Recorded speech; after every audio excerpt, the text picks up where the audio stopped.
Dans le classique des 3 caractères datant du XIIIe siècle se trouve une anecdote connue par tous les Chinois. Dou Yanshan avait de bonnes méthodes pour éduquer ses enfants. Ses 5 fils ont tous réussi et sont devenus célèbres. Nous allons parler de ce père légendaire, Dou Yanshan. Dou Yanshan a vécu au Xe siècle et ayant atteint la trentaine, il n'avait toujours pas d'enfant. Un jour, son père et son grand-père lui sont apparus en rêve et lui ont dit « Il va falloir que tu rectifies tes comportements. Sinon, non seulement tu n'auras pas d'enfant, mais ta vie ne durera pas longtemps non plus. » À partir de ce jour, Dou Yanshan commença à faire beaucoup de bonnes choses pour aider les autres.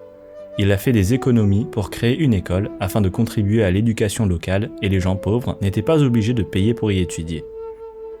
Parmi ces étudiants, beaucoup ont pu réussir leur vie grâce à son aide. De nombreux amis qui se trouvaient dans la pauvreté comptaient sur lui pour vivre. Ce qui est encore plus louable, c'est que Dou Yanshan pouvait répondre au mal par le bien. Un serviteur de sa famille a volé de l'argent et, craignant d'être puni, a écrit une note et l'a accrochée sur les bras de sa propre fille avant de s'enfuir, disant « Vendez cette fille pour rembourser l'argent que je vous dois. » Quand Dou Yanshan a vu cette note, il a pris sa fille en pitié. Il a immédiatement brûlé la note et a adopté la fille. Plus tard, il a choisi une bonne famille pour son mariage. Ayant été mis au courant de l'histoire, le serviteur est retourné chez son maître et a exprimé ses regrets. Dou Yanshan n'a pas cherché à donner suite à cette affaire. Depuis ce jour-là, le serviteur et son fils ont dressé un portrait de lui et l'ont vénéré tous les jours pour exprimer leur gratitude. 10 ans se sont écoulés. Un jour, le père et le grand-père de Dou Yanshan lui sont revenus en rêve et lui ont dit « Avant l'âge de 30 ans, tu étais destiné à vivre une vie courte, sans descendance. Depuis ces dernières années, ton nom est affiché en hauteur dans le palais des morts pour ton comportement vertueux vis-à-vis des autres.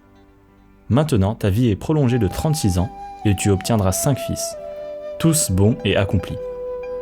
Tu vas pouvoir finir ta vie profane dans le bonheur et tu deviendras une divinité, un Tao. »